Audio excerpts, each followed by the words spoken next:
Thanks so much for joining us. And, as Sterling mentioned, we're here to talk about closing demand. Everybody knows, yeah, we got to create pipeline and create demand too, and we will get into that. But how do we then close that demand as well? And so we're going to take you through some data, and then we're also going to focus on actionable tips for how to do that. So we're going to talk a little bit about the MarTech sales tech gap, where people can focus, like where can you really focus to close more of that demand that your team is working so hard to create. How do you lead that pipeline transformation initiative?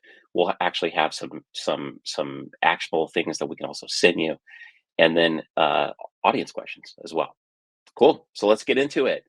So this is, I think, anybody who has probably led marketing or led sales has probably seen or heard something like this. Might be in your executive meeting or like in a board meeting or whatnot.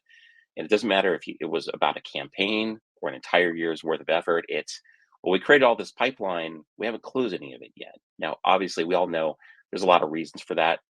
Enterprise level, for example, sometimes it takes a while to close that pipeline, but that should always be the focus, right? And it shouldn't shock us at all that people are wondering, well, okay, great, like, is the pipeline real, right? Are these good opportunities?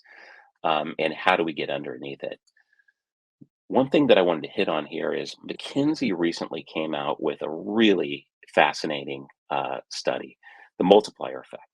And they surveyed 3,800 B2B decision makers, 13 countries across the globe.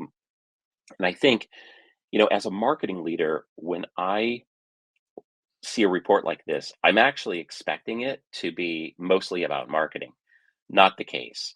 Um, Sales dominates this report. There is some marketing stuff in here, but it's mostly about sales.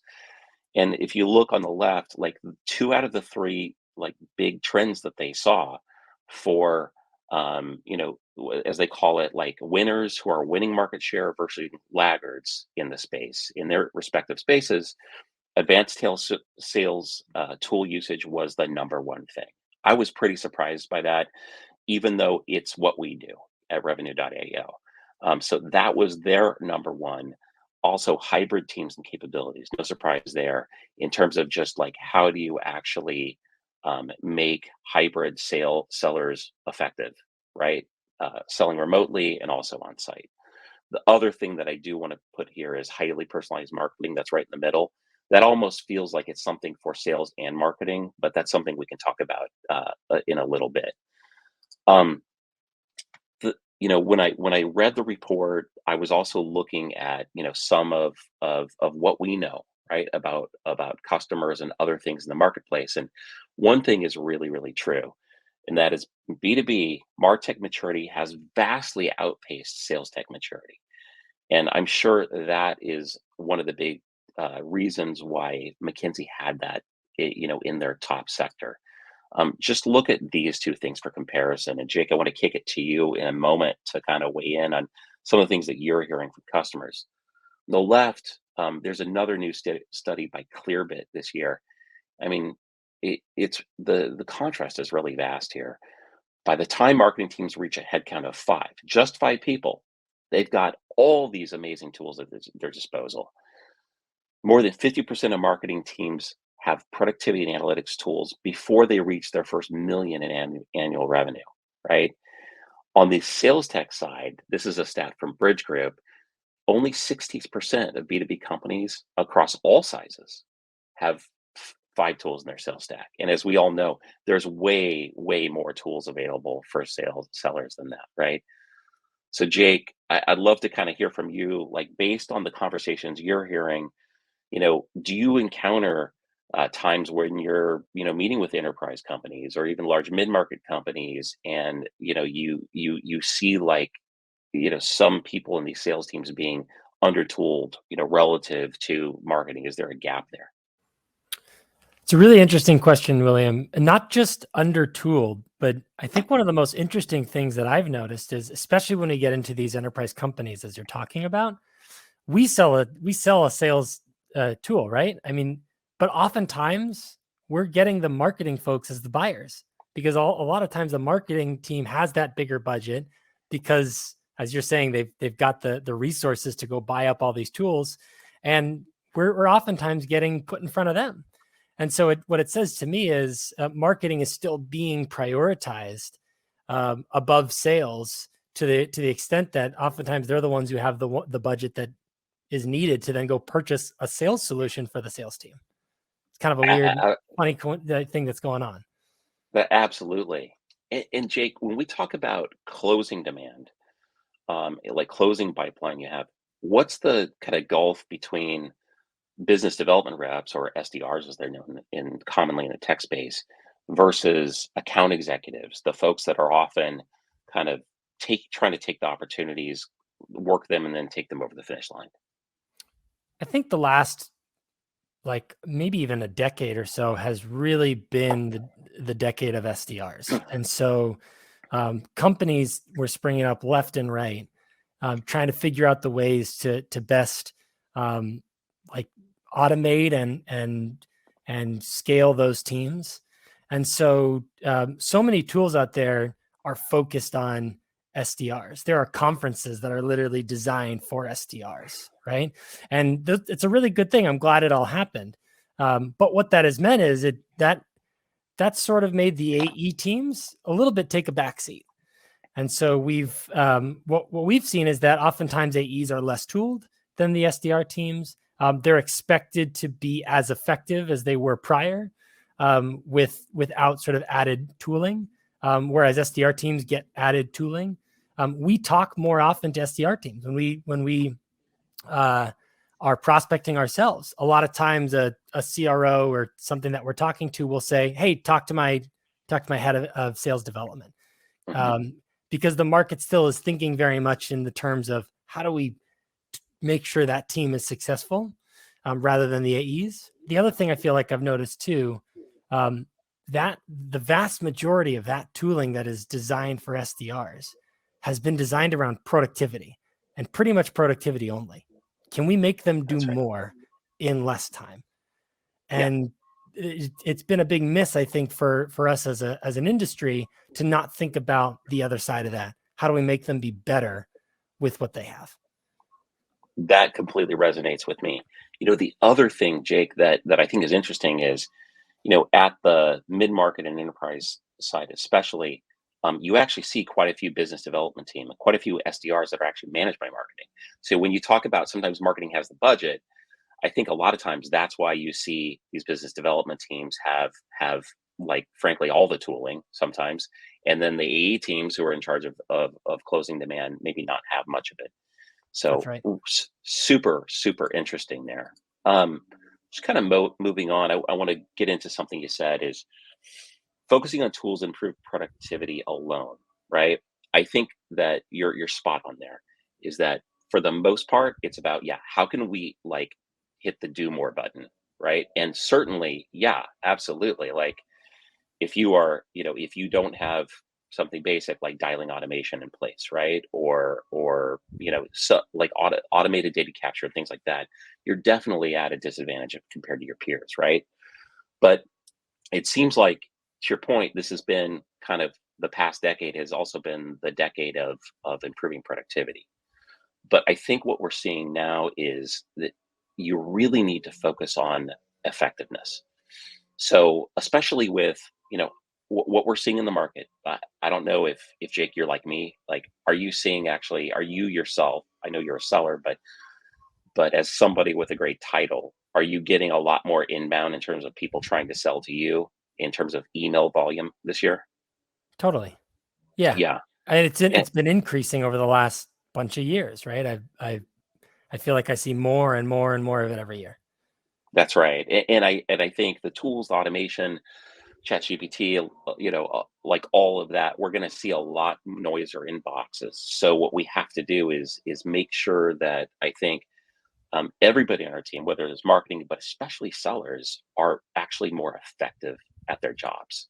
So what we want to do is take people through some scenarios because if I say, okay, I'm going to lead a pipeline transformation initiative, you think about how do I do that, and you really can't do that unless you're prepared to put a plan in place where you're not just talking about ROI anymore. right? Yeah, you're talking about ROI, but you understand what the impact is. You understand what the levers are, but you also talk about cost of inaction, and then in some cases, even operational expense savings. So if you look at, if we ask the question, okay, how do we make reps who are in charge of closing demand and even creating demand more successful? The column here in the middle here is something that where we're kind of detailing that, and then on the right side, it's a template where we're looking at the impact, typical impact for teams.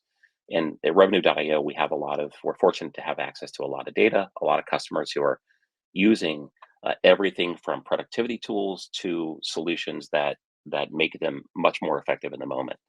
So, Jake, could I have you kind of maybe speak to a couple of these areas and talk about, specifically like, how do these things make reps more effective versus more productive? Well, it's interesting, William. I think I liken this a little bit to, there's sort of a common joke amongst sort of the younger generations, right? That companies, when they're hiring for like an entry level position, will say, entry level, but we need 10 years of experience, right? Okay. And that joke sort of resonates me as it comes to this, because I think about the makeup of the sales teams that I'm seeing more and more. And over time, those teams have gotten younger and more junior. We've brought in SDRs in many cases right out of college, and the tenure of an SDR to become an AE has gotten shorter and shorter. And so we're now expecting those folks who are still fairly new, not only to their industry, but to the business world as a whole. We're expecting so much out of them.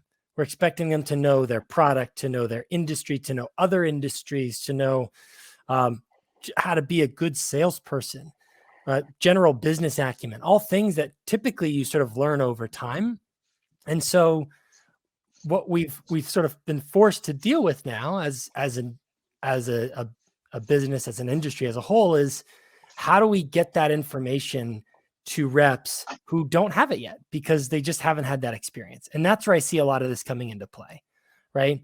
We need to leverage things like AI to augment those salespeople with the knowledge and experience that they don't have, but that they can get right then in the moment, right? So if I think about something like real-time conversation guidance, this is the idea that, I mean, sales is really, really dang hard, as we're kind of already talking about, and people are not necessarily well equipped to handle it. But having sort of a real-time assistant throw you little notes as you're talking to people, maybe it's something that you didn't even know was something that you could talk about. Maybe it's an objection you haven't heard. Maybe it's a part of your product you're unaware of. Being able to be queued up with those sort of answers, it's like, I mean, it'd be like having like a cheat sheet on a test in school. That's where this really comes into play to sort of give that person a boost. Right. Right. That's awesome. Let me kind of stop there just to clarify. I think for me and for the audience, though, this is literally like an AI assistant that's your co-pilot. Is that correct? Within the context of an actual conversation, making recommendations that are uh, specific within the context of what's being said, of what other factors. I mean, I used to, when I was an SDR myself, I had a manager who would barge my call. He'd listen in, and then we'd go into a room and he'd write on the whiteboard the things he wanted me to say. This is the modern scalable version of that, right? You can't have that for every person on your team because there's only one manager in most cases.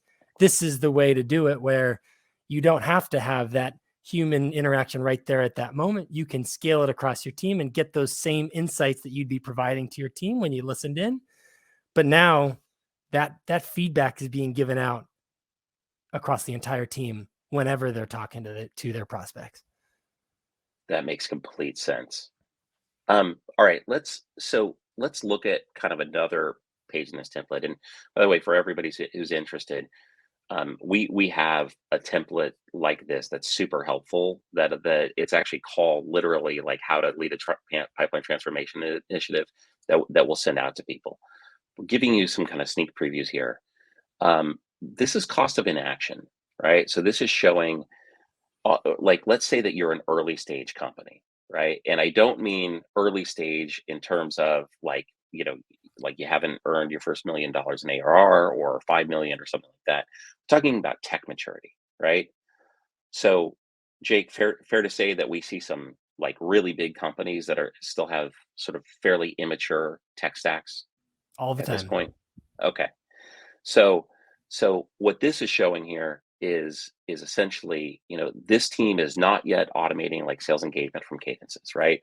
They are not automating like basic things like automated dialing. They might not even be capturing data from things like video meetings and analyzing them by with AI, things like that, right?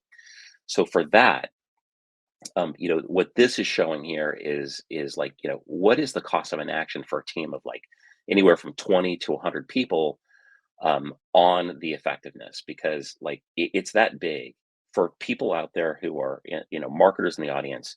Just imagine what life would be like for you if you didn't have your ABM platform or your marketing automation platform. This is literally what the your counterparts on the sales team are dealing with in some cases, and in many cases on AE teams. So Jake, can we talk a little bit about from a from like an SDR team, what are the things that undertooled SDR teams struggle with? Like what's really common, those common challenges without these tools from a productivity and effectiveness standpoint? Yeah, so from a productivity standpoint, it's exactly what you just said, William. We still sometimes see SDR teams that are calling off of their cell phones. That usually means things don't get logged back. So managers tell us they don't really know what's happening on those teams. They don't know how to coach them. That's not as common. What's more common is actually sort of the effectiveness piece that you're talking about, and it's Right. going back to what we were just talking about. SDRs are typically not experienced enough to know how to handle themselves in slightly tricky situations, right? Situations that, a 10-year vet probably has under their belt a handful of times. SDRs oftentimes don't. And there are many, areas where they may stumble or get stuck, and that's okay, right? Like it's Hmm. our job as leaders to coach them. But when they don't have access to that information in a quick and efficient way, what usually happens is, and I'm sure everyone has experienced this, whether they were an SDR or they were listening to their SDR team, the SDR freezes. And this happens to salespeople too. They freeze, they don't have a good answer, the call stops, okay. And then the call ends, right? And you're sitting there as a manager thinking, oh, you could have said this, right? Right. That's that's where we're seeing the most need for improvement, is those times in calls where things could have gone a different way had the SDR just been prepped for that. That makes total sense. Let's look at one last thing, and then I think we're ready to open it up, to questions. But let's talk through one last thing here. So this is another part of the template, and this is if I'm leading a sales technology initiative that with a goal of closing more pipeline, right? And I'm an advanced stage company, so I'm already doing like a bunch of the things that are like table stakes for capturing data. I'm already automating a ton of stuff, ranging from like email sequences to dialing automation to post conversation intelligence, right? There are still some gaps, right, that you can do to help your company. So Jake, what are some of the most common gaps for AE teams then on the effectiveness front? So I know you manage both AEs and inside sales reps, SDRs.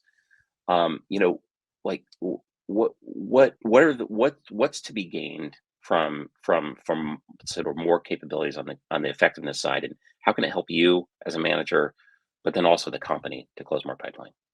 I think the biggest thing I see is we as coaches and leaders spend a lot of time training our teams.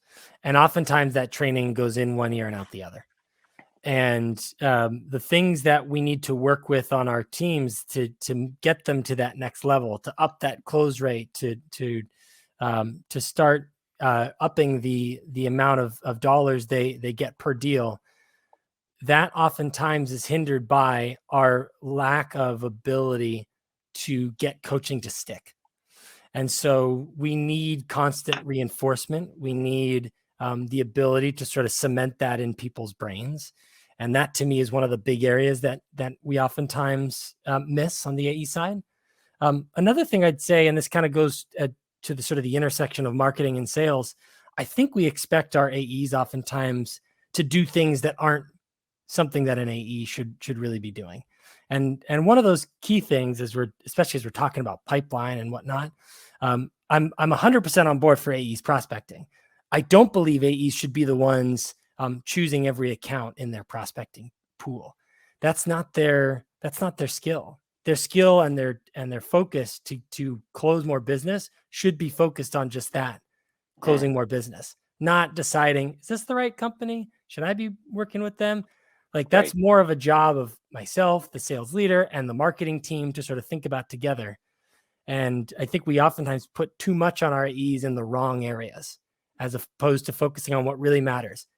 How do you get into a deal, run a tight sales cycle, and wow your prospective buyer? That makes complete sense, and I couldn't agree more in terms of the actual focus there. So, what about deal coaching? How do you like what does old school deal coaching look like in your world versus sort of AI assisted deal coaching? Yeah, I mean, old school deal coaching is I think how a lot of us probably sort of grew up on it, right? It's you get into a room, you talk about it with a group of people, and that's not to say that that isn't effective, but oftentimes it's the manager sort of interrogating a rep and hoping that the information is up to date, which it oftentimes isn't, and then you sort of all break with maybe you have some actionable next steps, but maybe you don't. And not necessarily everyone feels satisfied. Um, New deal coaching, really, the difference is that the leader or the coach comes prepared with knowledge about what's already going on in that sales cycle, right? They Mhm. know what's gone on those calls, not because they've listened to every minute of every call. They know because they've gotten the actionable insights served up to them through AI from those calls. And they've maybe listened to 5 minutes, but they haven't had to spend hours and hours and hours diving into opportunities and phone calls and Zoom meetings. They've been sort of served up with, here's what's going on this deal, generally speaking. And then they can have a really productive conversation in those sort of war room sessions with their account executives.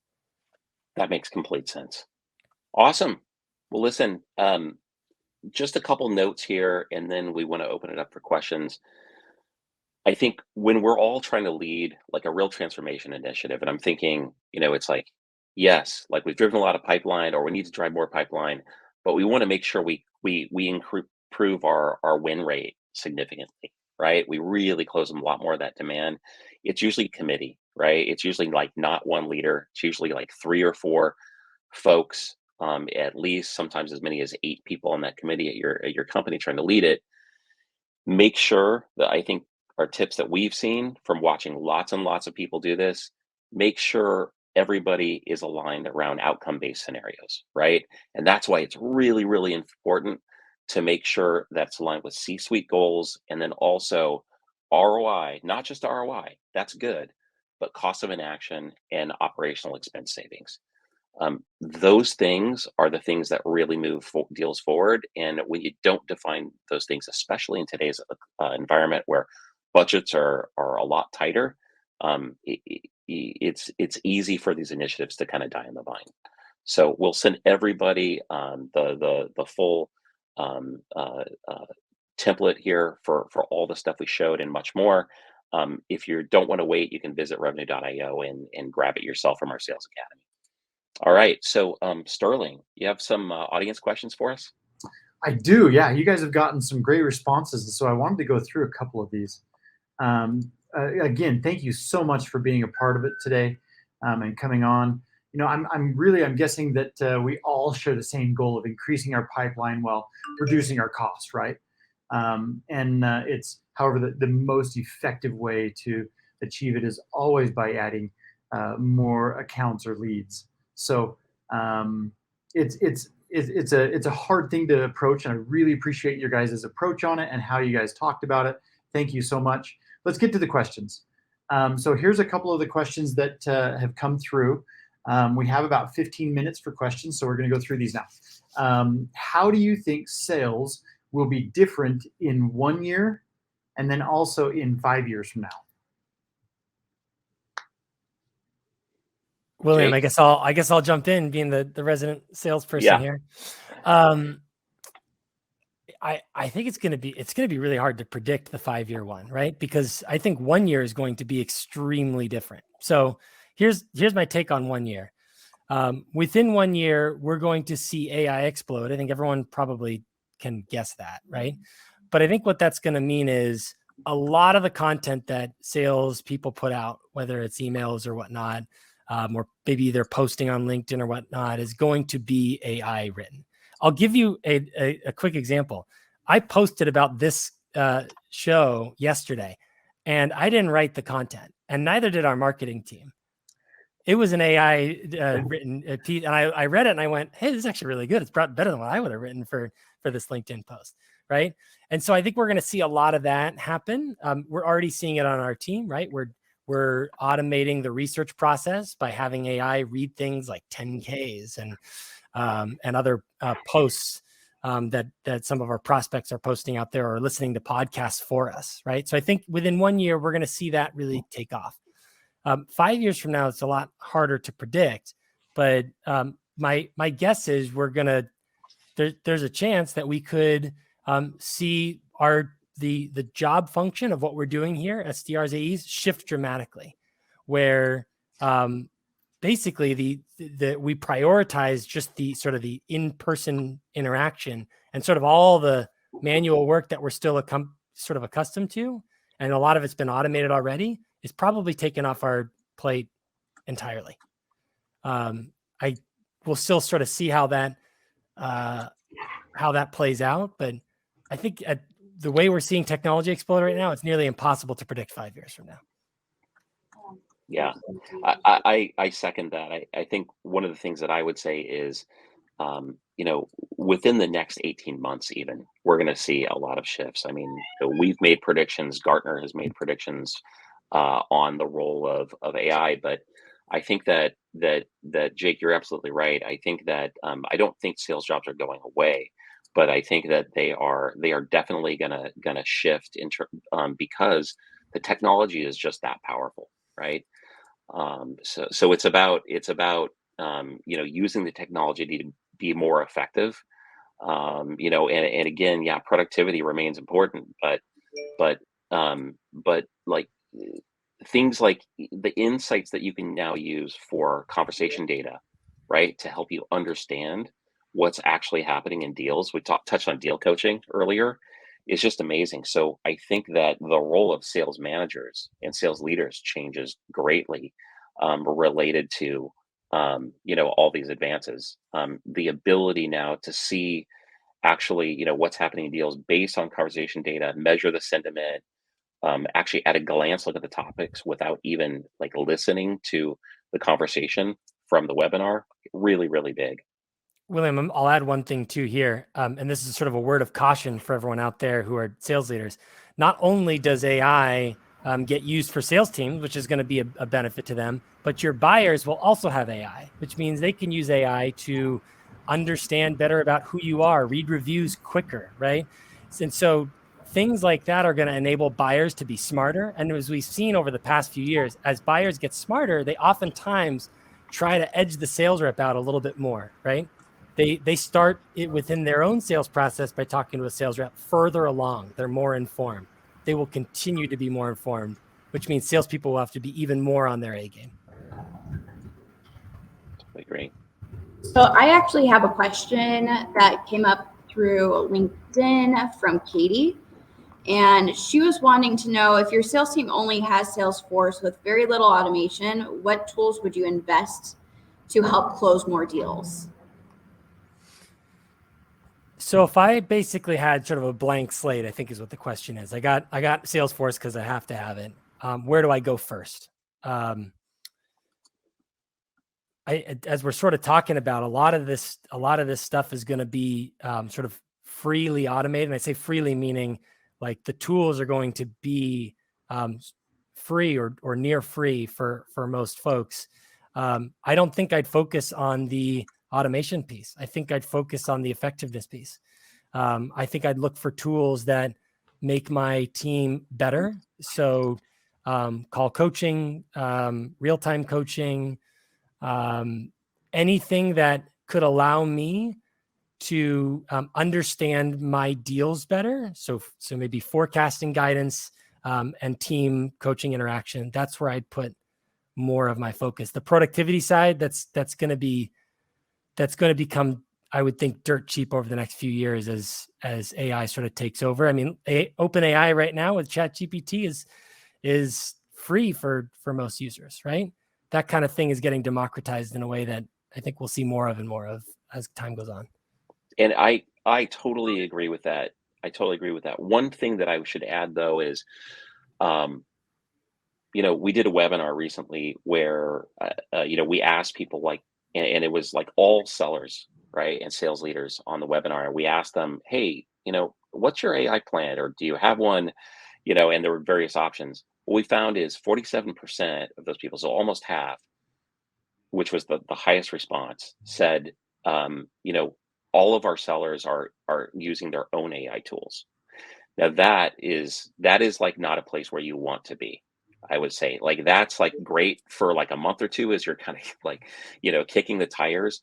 But I fully agree, Jake, with your recommendations on starting to get into the business of using artificial intelligence to make your sellers more better. But ultimately, you can't scale it, and you have to make sure that, like when we talk about ChatGPT, it's awesome for like little things here and there. But really, you need to make sure that with a unified platform, you can actually get in there, share best practices, share responses, and all of that to make sure that you're really applying things and learning at scale. Cool. Okay, so sorry, I had a little bit of a camera function there going on. So Jenny jumped in to help. But I have another question here for you. So this one says, which metrics are most important for tracking sales effectiveness? I mean, there's the standard ones we all think about, right? Which are, if we're talking about the AE side, the things that everyone sort of knows to look for, things like your close rate, things like your sales cycle. Those are all things that are easy measures of sort of how effective an AE is. But I'd hesitate to only look at those. I'd start to look at when coaching is given, how often is that then put into play? That to me is where is sort of the next iteration of how this AI transforms our sales teams. And so it's not enough to just look at the end result. Did they close the deal? Did they do it quickly? It's now to look at, are they getting better on a daily basis, right? I coach them. Did the next time that instance that I coached on comes up, do they actually change the way that they do things? That I think is going to be the key to sort of key metrics to start unlocking more potential out of your sales reps. Yeah, and also just to kind of like further that is when Jake says, "Did I coach them?" Right? A lot of times it is Jake actually using AI to make sure that his coaching is everywhere all at once in the right places, right? So for example, like coaching that Jake might say, hey, when a deal is at whatever stage 4, like we need to make sure we're asking these questions, we're collecting this data. We need to remind people, like, here's how we overcome these sales objections. Again, Jake is not doing this old school where it's like he's like everywhere. The AI is doing that for him, and you can actually see like through analytics, did those reps actually take the advice? Did they adhere? And was it effective? Because ultimately, even as coaches, we're not perfect, right? We're not infallible. So we need to measure to see if that advice is really working at scale or not. Yeah. Time for one more question. We've got just a few more minutes, and I want to fill it as much as I can with you guys. It's great info. Tony Lesso is asking, how can I get my SDRs, I'm adding sales teams to that, to buy into AI tools without them being suspicious that AI will replace them? It's a fascinating question. That's why I asked it. Yeah. Here's what I'd say that as we sort of look at the way AI is transforming sales teams. I don't believe you can ever truly replace the sales rep, at least not in the next 10 or 20 years or so. I guess we'll see when as tech evolves. But as of right now, the kind of tech that's out there, it's really good at doing the small things, as William said. It's really good at like I was sort of mentioning earlier, reading transcripts of things for you and summarizing and doing automating research. But when it comes down to actually the actual doing, talking to someone, that's not something AI can do. AI is pulling from all the sources that it has, but it's what it lacks is creativity, right? Creativity in the way that a human has that AI, at least now, I guess we'll see, doesn't quite have, right? And so what I tell my SDRs is, look, as of right now, AI can't replicate a human. It's not there yet. And we still need humans to be human because humans buy from humans. I can't put this AI in front of someone and get them to buy from me. That's not happening at this moment. Yeah, totally. I totally agree with that. And what I add is that, look, we've all seen what buyers want. Buyers want really, really personalized experiences, right? And they don't want necessarily that personalized experience to be with an AI chatbot, right? They want that experience to be with a human being. What AI can do, though, is actually oddly make you more human. AI can make sure that you're delivering a great experience by reminding you to ask the right questions, and do a lot more than that. And I would say, in terms of like, how can we get people not to be afraid of it? I think it's also about the cost of inaction again.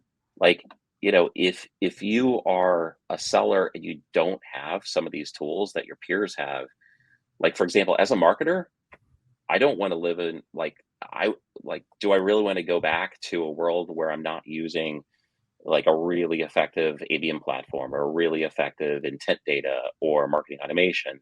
And I think a lot of sellers are in that same boat. They haven't crossed the chasm, and so they're a little bit of afraid of the change. Yeah, and I think those are amazing, and that's a hard question too. But the reason I wanted to ask that and go for that one is because as much as I don't see it being a problem, it's obviously a problem if people are asking and talking about it. So I love your guys' answers. Thank you for that. Gentlemen, it has been fantastic. I love this conversation. We should keep this going. So let's make sure to connect on this later. William and Jake, I really appreciate your time and effort and planning, putting into this on how to lead a pipeline transition initiative. So it's been great speaking with you. And we are getting ready to kick off our next big session here starting at noon. So thank you so much for your time. Thank you so much, Sterling. Bye.